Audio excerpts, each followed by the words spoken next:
This is the Cyprus News Digest with Rosie Haralambous.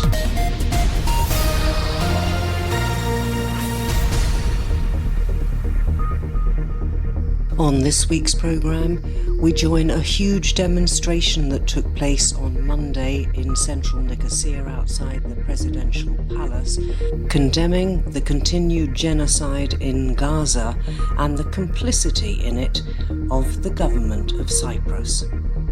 We also talk to an Israeli doctor who spoke at that demonstration and has, for the time being, moved out of Israel. If you have a democracy that protects some of the people, then eventually it will not protect anyone. We said that for years, that that's what's happening, and that is indeed what's happening. If the Palestinian can't speak, then eventually people who are trying to speak within Israel will not be able to speak anymore either. On Monday evening, I joined hundreds of demonstrators outside the presidential palace in Nicosia. They were there to demonstrate against the government's lack of action in condemning the genocide in Gaza. They came from all walks of life. There were NGOs, political groupings, and simply ordinary citizens who'd gone, as you can see, to some trouble to make their feelings known. As the crowds gathered, more and more people arrived with their flags and with their banners. It was very clear it wasn't just anti-Israel and the genocide. It was very much talking to our president, Nikos Christodoulidis, who has been very pally with Benjamin Netanyahu.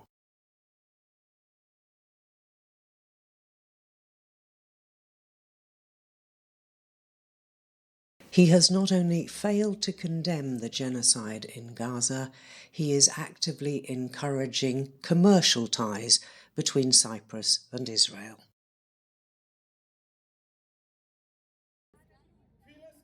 And then the speeches started. People were welcomed to the demonstration, and the speaker said this was the beautiful Cyprus, the people who stood beside the steadfast people of Palestine. That set the crowd off, chanting once again solidarity between Cyprus and Palestine. Dear friends, said the speaker, today we send a very serious message to the government of Nikos Christodoulidis. A very serious message as regards the genocidal policies of Israel and the collaboration of the government of Nikos Christodoulidis. Once again, the crowd started shouting, "Freedom for Palestine."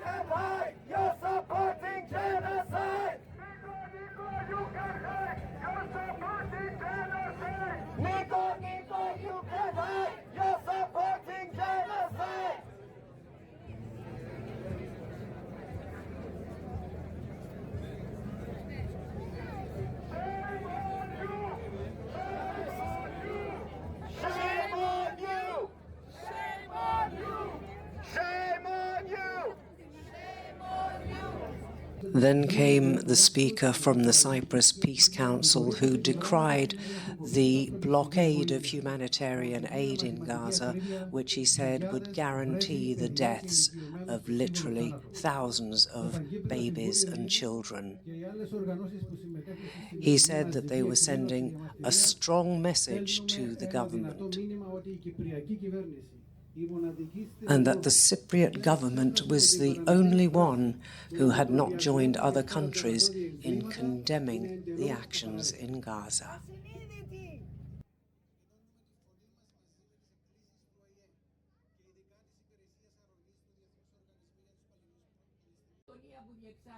Former Foreign Minister Erato Kozakou Markouli then spoke, and she too decried the lack of action by the government of Cyprus. Where are we, she said. It is inconceivable that we are not speaking out about this. She said, we will all be here for as long as it takes. And she finished with freedom for Palestine.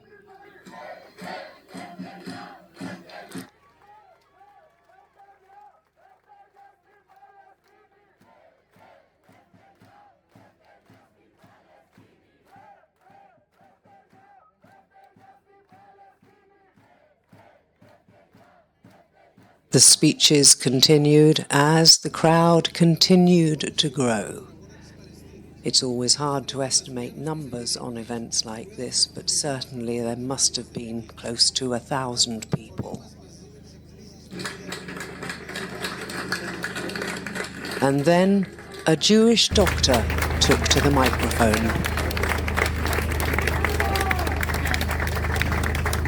I'm very scared, I'm sorry. My name is Daphne Shochat. I'm an Israeli citizen and a board member of an NGO called Physicians for Human Rights, Israel. The massacre of the 7th of October has become an excuse for such heinous crimes that shamefully I hesitate before even mentioning it. Our tragedy has been hijacked to promote a genocide. On that morning at 6:29 a.m., my husband got me and my daughter out of bed as a barrage of missiles started falling on Tel Aviv. A mere hour later, I got an SMS. Doctor, Tamnini, reassure me that you are okay. Is your daughter safe? This message was from Ayman, from Khan Yunis in the Gaza Strip, and my patient for 15 years. This message, the first one from anyone that wasn't family, from someone who I believe is no longer alive, will forever haunt me. 2 days later, my Israeli friends and comrades were busy looking desperately for the bodies of their relatives in the remains of burned down houses where they had hidden as one of the strongest armies in the world left them to die slowly for 8 whole hours. That same army that I am told is defending me when they burned to death the children of my colleague, Dr. Alan Ajar. My colleague and friend, Dr. Lina Qassem, a Palestinian citizen of Israel and the chairwoman of Physicians for Human Rights, was there treating the wounded at the Israeli side of the border, while at the same time Israeli pilots bombed an ambulance, killing her very own cousin, Marwan Abu Rida, a paramedic trying to save lives on the other side of the Green Line. Within weeks, hundreds of medical workers were killed, wounded, or arrested and tortured by the IDF. Hospitals were destroyed to the ground, one by one. Their equipment deliberately destroyed as soldiers smashed incubators and filmed themselves proudly for the world to see. Shame! Shame! Shame! Our colleagues on the other end of the phone line cried out for help as the wounded piled, and they had not even analgesia to give them. We listened, but could do nothing, trapped as we were on two sides of an imaginary green line. But we did have the power to tell their stories, and we do. We exposed the torture camps of Sdet Eiman and the ethnic cleansing of the West Bank, and begged the world to stop sending arms. The world watched, listened,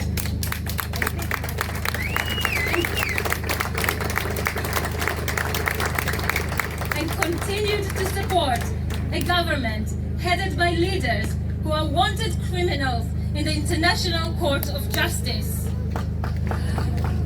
Dr. Ernesto Guevara said, "Knowledge makes us responsible. This time, in this Holocaust, no one will be able to say they did not know." Well, all those present certainly got the message, and many of them stayed until well after dark. That was the demonstration held on Monday in Nicosia outside the presidential palace. Keep up to date with events in Cyprus and around the world with the Cyprus News Digest. I'm joined on the programme now by Daphna Shochat, who is from Physicians for Human Rights in Israel.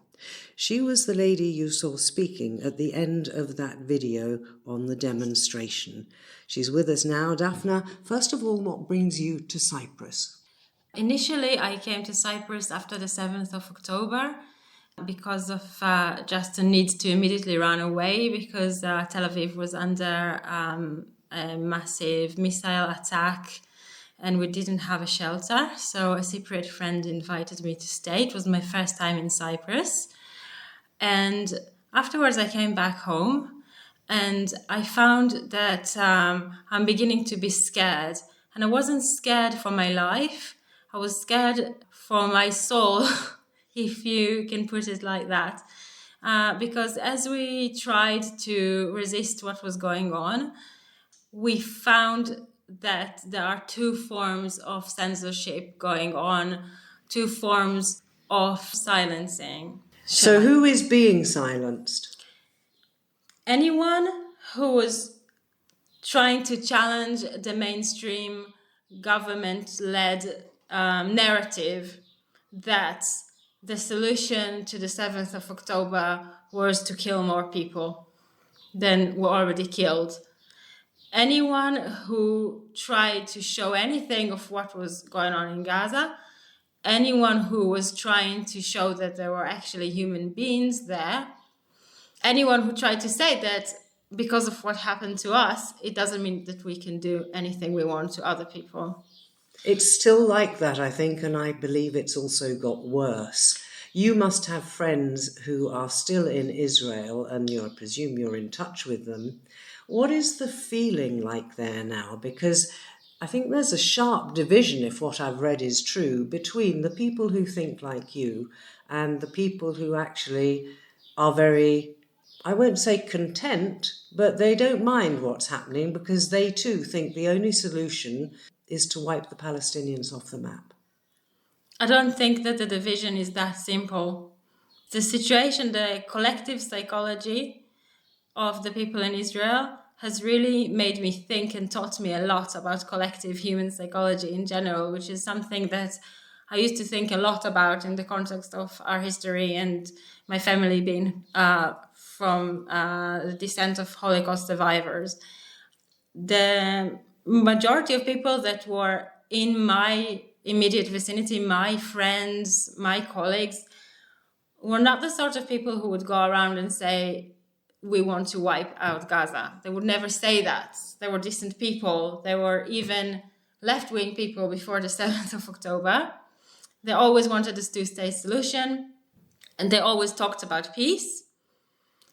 And after the attack, everybody was so consumed in their shock and their grief, which was propagated by constant barrage from the media, that allowed people to just constantly watch 24/7 videos of what had happened and process their trauma in a childish way, which I think maybe there's something a bit childish about fascism.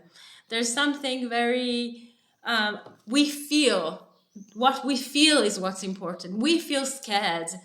We feel traumatized. We feel sad because of all the people that we've lost and because of our security being shaken, belief even in the state and the army, everything was shaken. We had machetes hidden under our bed because we couldn't trust the army to protect us. And the response to that, while initially acceptable that you are just in shock, afterwards didn't seem to progress. And I used to speak to people and used to say, yes, I understand that initially you were just overwhelmed by shock, but now you're an adult.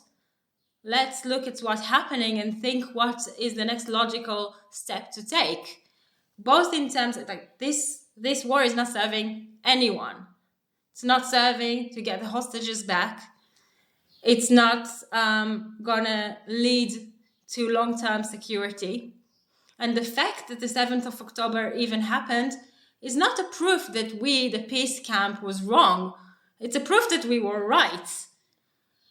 And they were not able to even engage in this conversation. It's not like they told me, you're wrong, everybody deserves to die. They were like, we just cannot even think about the other. We are so consumed in ourselves. And the media did not show anything from Gaza, nothing. I was going to ask you about the role of the media in this, because it seems, well, it happens all over the world. The media, according to its own agenda, tends to lead people where it wants them to go. And I think with a lot of the stuff that came out of Israel immediately post October 7th was so horrendous, and it was repeated over and over and over and over again, just to make sure everybody got the message almost. The stuff really, 7th of October, even though I can see among the global left a lot of conspiracy theories of whether it happened or not, it certainly did happen. But the horrible pictures that you saw were real. It was just not promoting anything to constantly show them for 2 years without discussing what we're doing right now in response. It was promoting hatred, though, and the desire for vengeance. In the media. Yes. I did not watch so much of the media after a certain point in time when I realized what was happening. It didn't, that there is right-wing media that belongs to the government and that promoted hate. The non-right-wing media promoted hate, but did not do it in an overt way. It did it just by showing our suffering. Constantly, in a very, very dramatized, very emotive way. Like when you watch a film, not when you watch news, like when you watch a film and you can't help by crying, even though you know it's a film and it's you just pressing your buttons. It was pressing everybody's buttons, and they felt like victims constantly. And people, most of us knew somebody who was on the 7th was a victim. We knew them. But everybody suddenly felt like those people, those hostages, were like their brothers and their sisters. Something was done to them personally, so they deserved to extract revenge. And this collective frame of mind, which basically said, I can't even think of the other because I'm so consumed in my own grief and anger, was totally propagated by the media in a way that is criminal and will be investigated for years to come, what the media has done. Because they did not show anything that was going on in Gaza. And had I not been really involved in human rights activism for many, many years and had many Palestinian friends and so many things on other social media platforms and Al Jazeera, I would not have known. And Al Jazeera was censored. Their offices were shut. And when I tried to turn on Al Jazeera in my house to show my parents what was going on, a black screen would show up and it would say, you can't watch Al Jazeera. It was censored, like in the worst regimes in the world. And if this is not one of the many proofs that Israel is not a democracy, even to the Jews, because it was always a democracy only for Jews. Now it's not even a democracy for Jews. And it's meaningful, because I always objected to the definition of Israel as a democracy, because you cannot have democracy when half the population are under military rule, obviously. But at least we could fight it. We could fight it because we had the power to speak. As Jewish Israelis, we could go to demonstration, we can write articles, we can go to the High Court of Justice and fight for things. And now everybody that I meet here, all the Israelis I meet here that were also in the demonstration, had some story to tell about arrests, about a violent arrest that we went through, about being fired from their jobs, about being persecuted, about being scared. We cannot speak in Israel anymore without risking everything. You've got, I think, many friends who are Palestinians in Israel. Yes. And some, I'm assuming, also in Gaza, because you're a medical person. How closely, tell me a little bit about the Physicians for Human Rights. You worked, I presume, alongside Palestinians in that respect, while you could, I mean.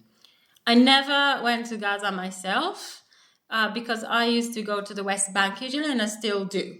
The Physicians for Human Rights still go to the West Bank at least twice a week, but more than that, because the situation in the West Bank is getting worse and worse, and it's horrendous, and there's not really any reports on it. The problem is, isn't it, that all eyes are on Gaza, and only those of us who know what's happening in the West Bank keep an eye on what's going on there as well, and it looks like it's going to get worse. I think all eyes are on Gaza, but also the West Bank is a much more complicated situation that most people don't understand, and even most Israelis don't understand. Because it's deliberately like that. The taking over the West Bank of settlers is a very long-standing, gradual, conniving process that was deliberately very masked and very secretive. So unless you went on a tour of the West Bank with people who can really grasp the geography and they showed you what was going on, you wouldn't be able to understand what the hell was going on there. So definitely foreign media doesn't understand it. BT Salem, I think, has done many trips for visitors to Israel to try and get that message across. And I see posts from them on social media, but I don't suppose anybody's going there for trips at the moment, are they? I think they are. We are going there all the time. It's not incredibly safe to go, but if you are not Palestinian and if you take the right precautions, then and you really determined that you want to see what's happening, then you can go. Physicians for Human Rights are going there all the time. B'Tselem are going all the time, even more than before, because communities of people that we work with are being attacked on a daily basis by settlers and are backed by the army. And we feel even a bigger need to try and defend them or to try and give medical care. There are some Israeli activists that go to just be there. It's called I don't know how to translate it, that the very presence is protective because there's less chance that the army or the settlers, which are now basically the same thing. This is what people need to understand. The army and the settlers are all meddled up into one identity. If I'm there, there's a less chance that they will shoot and kill people or burn houses because the repercussions for burning me would be greater. But gradually, was obviously going to happen, if you have a democracy that protects some of the people, then eventually it will not protect anyone. And we said that for years, that's what's happening, and that is indeed what's happening. If the Palestinian can't speak, then eventually people who are trying to speak within Israel will not be able to speak anymore either. Do you think that's widely understood in Israel? That the democracy doesn't exist anymore? Israel has a great cognitive split in it between democracy for Israelis and democracy for anyone else. And also have a giant split, which is at the core of the problem between the army and the government. So there's been demonstrations going on against Bibi Netanyahu for many years, from the tens of thousands of people in the center of the political map, from left to center to even moderate right-wing people. Everybody dislikes Bibi. But the streets of Tel Aviv have been blocked by thousands of people protesting against him every Saturday and most other days too, trying to get him to go to prison because he's a criminal. That's why he's keeping the war going, isn't it? Because he's hardly likely to end up in jail if there's a war going on. And I think opinion of many people outside Israel is that that's purely why he's hanging on, breaking ceasefires, not agreeing to release the hostages in some cases. Now, how does that go down in Israel with the remaining relatives of people who are still held hostage? And with every day that passes, doesn't it become increasingly likely that those hostages are dying? I mean, there's no food. They're definitely killing the hostages themselves. The army is killing the hostages because you can't bomb the entirety of Gaza without bombing the hostages too. So the demonstration in Israel against the war, concentrating in this message, saying there are great demonstrations against the war with thousands of people, but the message is usually stop the war because you're killing the hostages. And there's been overwhelming support for a ceasefire deal. Do you think, though, sorry, that the thought is it doesn't matter. Once we get the hostages back, then it can be a free-for-all, it doesn't matter. I'm talking now about the relatives of the hostages, because I get the feeling that there is maybe a small number of people in Israel who would like peace at any price because they understand that the chances for peace between Israelis and Palestinians is very slim unless there is a mutual respect for security. I don't think we can really lump all the hostages under one umbrella. Like you can't lump all the Israelis or all the Palestinians under one umbrella. A lot of the people who were killed on the 7th of October were very activist left-wing people, and their families spoke from day one, both families of hostages and families of people who were killed, saying, we do not want to extract revenge. Do not kill more people to avenge our own relatives. And they kept on speaking. Their voices are not really being heard so much, but they keep on constantly saying their truth. At the same time, a lot of people that may want to speak for the Palestinians, or at least against Bibi, are being silenced by Bibi's mechanism. So he's been really threatening towards the families, and there's a lot of talk among the hostages' families that there's intervention and threats, and the people who are going to come back in any kind of deal, because every now and again, nobody knows how those lists are being made. Initially, it was ill people, it was women. Now nobody knows why somebody comes and somebody else doesn't. Nobody knows why Trump suddenly managed to release somebody. It's all very dodgy. And what people are feeling is that he exacts revenge on the hostages, that the families of people who speak against him will come last. Can I finally ask you about your personal feelings as a medical person? Do you feel in any way helpless that what you trained for is perhaps not able to be put to the use for which you were trained? Does it bother you? It's more than that.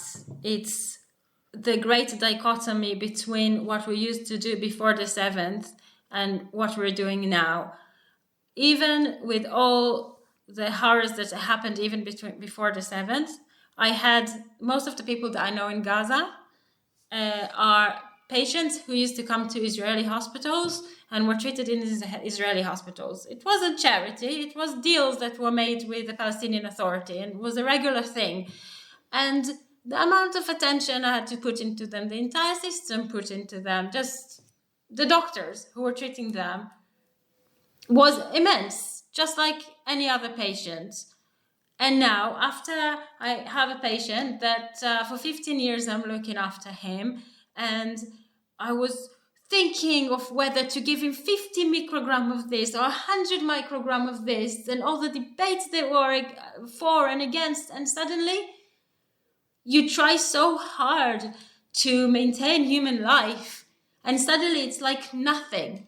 It's like nothing. You talk about 50,000 dead, and it's like you just said, I don't know what, pieces of sand. How can people talk about these numbers? And I try to think about that there are no 50,000 dead people in Gaza. There is one dead person in Gaza 50,000 times, because when you talk in these numbers, it's meaningless. There are 50,000 individual people that we use to see and treat and at least acknowledge their existence when they died or were murdered, and now they're nothing to most Israelis. They're a number. They're a number. And numbers, to avenge my trauma of the 7th of October, 50,000 people may sound like, it's a statistic, but it's not a statistic. It's just that people cannot see the humans on the other side. And that has been an agenda of the government, that people do not see it. It's dehumanization is typical of any fascist regime and is not typical to Israel. And it's very important for me to say this because, I'm not a Zionist, but Zionism is a typical thing for Israel. But genocide is not typical. It's not exceptional that it happens in Israel. It can happen anywhere. And the mechanism of dehumanization is exactly the mechanism that is extracted everywhere in order to enable it. And it can happen here, and it can happen everywhere. So beware. You end with a smile, which is, I think, a brave smile after what you've witnessed and what you've been through. Can I say, Daphna, it's been a pleasure talking to you, and I wish you the very best of luck in the future. Thank you. Thank you.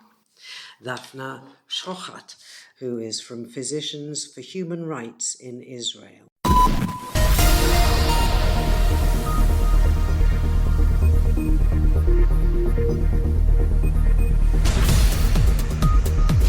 Well, that about wraps up this edition of the Cyprus News Digest. Many thanks for your company. Hope you'll join me next week. Till we meet again, take care and God bless. Bye-bye now.